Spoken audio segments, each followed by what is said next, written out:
चलिए जानते हैं भारत की हर जिला हर क्षेत्र की फटाफट बड़ी खबरों को केवल 5 मिनट में। तो वीडियो को लाइक करके चैनल को सब्सक्राइब जरूर कर दें। बिहार में नीतीश कुमार ने 10वीं बार शपथ ली है। प्रधानमंत्री मोदी, अमित शाह और कई राज्यों के मुख्यमंत्री मौजूद थे और समारोह एनडीए की ताकत दिखाने का बड़ा मंच बन गया है। बिहार के कार्यक्रम में प्रधानमंत्री मोदी ने मंच पर 5 बार झुककर अभिवादन किया है, गमछा लहराया है और एनडीए ने अपनी ताकत का बड़ा प्रदर्शन किया है। नीतीश कैबिनेट में 10 नए मंत्री शामिल किए गए हैं। इनमें एक मुस्लिम चेहरा है और कुल 26 में 3 महिलाएं हैं। हिस्सेदारी लगभग 11% है और तेज प्रताप को हराने वाले संजय सिंह को भी जगह मिली है। कांग्रेस इस बार 6 सीटों पर सिमट गई। समीक्षा में कांग्रेस को हार का कारण मिल गया है। इधर नीतीश कुमार मुख्यमंत्री पद की 10वीं बार शपथ ले रहे, उधर कांग्रेस ने 202 सीटें जीतकर बनी सरकार को गिराने की योजना पर काम शुरू कर दिया है। नेपाल में तनाव बढ़ गया है। जेएनजेड और यूएमएल कैडर के बीच विवाद तेजी से बढ़ रहा है, इसलिए प्रशासन ने कर्फ्यू लगाया है और हिंसा भड़कने का खतरा बना हुआ है। ममता बनर्जी ने साफ कहा है कि टीएमसी अकेले चुनाव लड़ेगी और कांग्रेस के साथ कोई गठबंधन नहीं किया जाएगा, चाहे दबाव कितना भी हो। टीएमसी ने दावा किया है कि बिहार में भाजपा की जीत से बंगाल में कोई असर नहीं पड़ेगा और अगले चुनाव में टीएमसी फिर से सत्ता में लौटेगी। ममता बनर्जी के भतीजे को एमपी हाईकोर्ट से राहत मिली है और आकाश विजयवर्गीय वाले मानहानि केस में जारी वारंट पर कोर्ट ने रोक लगा दी है। तेजस्वी यादव ने कहा है कि उतार चढ़ाव जीवन का हिस्सा है और वे गरीबों की आवाज बनकर लड़ाई जारी रखेंगे और पीछे हटने वाले नहीं हैं। तेज प्रताप यादव ने रोहिणी आचार्य का समर्थन किया है और कहा है कि जो भी बहन का अपमान करेगा उसे इसकी भारी कीमत चुकानी पड़ेगी। भारत और पाकिस्तान तनाव पर दुनिया के बड़े देश नजर रखे हैं और इसे दक्षिण एशिया की स्थिरता के लिए बेहद गंभीर संकेत माना जा रहा है। भाजपा की रैली में छात्रों ने अखिलेश यादव के नारे लगाए हैं और सरदार पटेल जयंती पखवाड़े में भाजपा ने सिकंदराराव में बड़ी पदयात्रा निकाली है, जिसमें भारी भीड़ भी दिखी है। उमर अंसारी के वलीमे में पहुंचे अखिलेश यादव ने दूल्हा दुल्हन को मुबारकबाद दी है और समाजवादी कार्यकर्ताओं ने उनका जोरदार स्वागत भी किया है। तेजस्वी पर गंभीर आरोप लगाए, कहा लालू को मजबूर कर दिया गया है और रोहिणी को लगातार सताया जा रहा है, जिससे पार्टी के अंदर की दरारें खुलकर सामने आ रही हैं। राबड़ी आवास के बाहर लालू यादव के खिलाफ जोरदार प्रदर्शन, रोहिणी के समर्थन में मुर्दाबाद के नारे और संजय यादव को हरियाणा भेजने की मांग भी तेज हो गई है। प्रधानमंत्री मोदी से पहले मुख्यमंत्री योगी अयोध्या पहुंच रहे हैं। राम मंदिर में बड़ी बैठक करेंगे और सभी तैयारियों का बारीकी से निरीक्षण करने वाले हैं। अयोध्या के राम मंदिर का ध्वजारोहण समारोह 25 तारीख को होगा। मुख्यमंत्री योगी आज आखिरी तैयारियों का जायजा ले रहे हैं और शहर में माहौल बेहद उत्साहपूर्ण है। पीएम किसान की 21वीं किस्त 19 नवंबर को आएगी। सरकार 11 करोड़ किसानों के खातों में सीधे 2000 रुपए डालेगी और योजना के तहत अब तक 3,70,000 करोड़ रुपए किसानों तक पहुंच चुके हैं, जिससे गांवों में बड़ी आर्थिक राहत की उम्मीद बन गई है। अयोध्या में प्रधानमंत्री के आगमन से पहले तेजी से सौंदर्यीकरण चल रहा है। शहर को चमकाया जा रहा है और बड़े स्तर पर व्यवस्थाओं को अंतिम रूप दिया जा रहा है। राहुल गांधी के खिलाफ मानहानि का मामला 6 दिसंबर तक टल गया है और अगली सुनवाई में आरएसएस से जुड़े बयान पर विस्तार से चर्चा होने वाली है। यूरोप में तूफान क्लाउडिया ने भीषण तबाही मचाई है। पुर्तगाल में 3 मौतें हुई हैं और ब्रिटेन में बाढ़ से हाहाकार, सड़कें डूबी, घर खाली कराए जा रहे हैं और राहत एजेंसियां 24 घंटे काम में जुटी हैं। बंगाल की खाड़ी में नया तूफान बन रहा है। मौसम विभाग ने कहा अगले 48 घंटे बेहद अहम हैं। हवाएं तेज हो रही हैं और तटीय इलाकों में सुरक्षा बलों को हाई अलर्ट पर रखा गया है।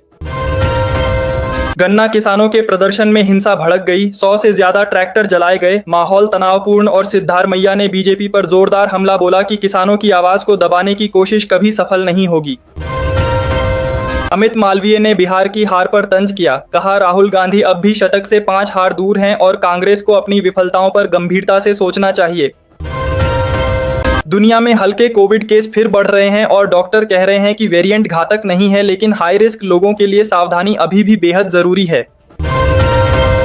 योगी सरकार को बताया गया है कि अब मेरठ, कानपुर और मथुरा, वृंदावन में भी अयोध्या और वाराणसी जैसा समेकित विकास मॉडल लागू किया जा रहा है और बड़े इंफ्रास्ट्रक्चर कामों की सूची भी तैयार है। उत्तर प्रदेश में 70,000 धान किसानों को 822 करोड़ रुपए का भुगतान हुआ है और सरकार ने खरीद और भुगतान दोनों में अपना ही रिकॉर्ड तोड़ दिया है, जिससे किसानों में राहत बढ़ी है। उत्तर प्रदेश होमगार्ड भर्ती में 45,000 से ज्यादा पदों पर परीक्षण अनिवार्य कर दिया गया है और विभाग ने प्रक्रिया नए नियमों के साथ शुरू कर दी है। पश्चिम बंगाल में एसआईआर को लेकर तनाव बढ़ गया है। एक और बीएलओ की मौत हुई है और ममता बनर्जी ने चेतावनी दी है कि एसआईआर बंद करो नहीं तो हालात और खराब होंगे। भारत में डेंगू के मामलों में बढ़ोतरी हुई है और डॉक्टर कह रहे हैं कि पानी कहीं जमा न होने दें ताकि मच्छरों की बढ़ोतरी तुरंत रोकी जा सके। कांग्रेस दिसंबर में एसआईआर के खिलाफ विशाल रैली करने जा रही है और खरगे की अध्यक्षता में इसकी तैयारियां लगभग पूरी कर ली गई हैं। संजय सिंह प्रतापगढ़ पहुंचकर पदयात्रा कर रहे हैं और उन्होंने कहा है कि युवाओं को रोजगार दिलाना सरकार की प्राथमिक जिम्मेदारी है और अब इंतजार खत्म होना चाहिए।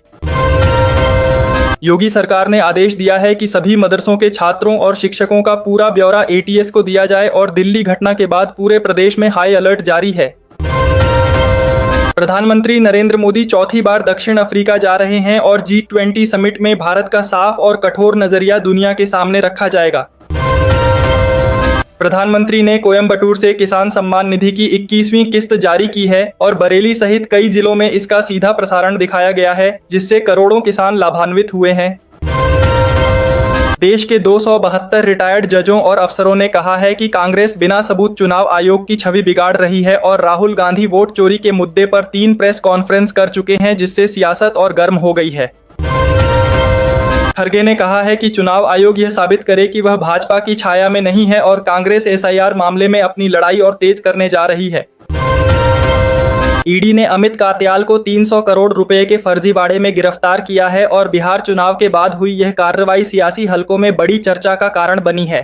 बांग्लादेशी नागरिकों पर कार्रवाई तेज है। अब तक 1001 लोगों को वापस भेजा जा चुका है और प्रक्रिया लगातार जारी है।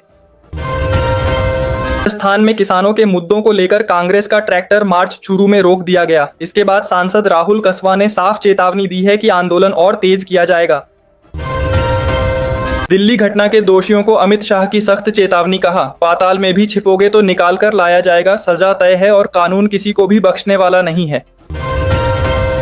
भारतीय शेयर बाजार आज गिरावट के साथ बंद हुआ, जहां सेंसेक्स 278 अंक टूटा और निफ्टी 26,000 के नीचे फिसल गया। बाजार में पूरे दिन उतार चढ़ाव रहा और निवेशकों में सतर्कता देखने को मिली। जीएसटी 2.0 से पहले कुल ऑटो बिक्री में अकेले 3 राज्यों की हिस्सेदारी लगभग 30% रही, जिससे सरकार और उद्योग दोनों की नजर इन राज्यों पर टिक गई है। सोना 1,21,000 रुपये प्रति 10 ग्राम पर आ गया है।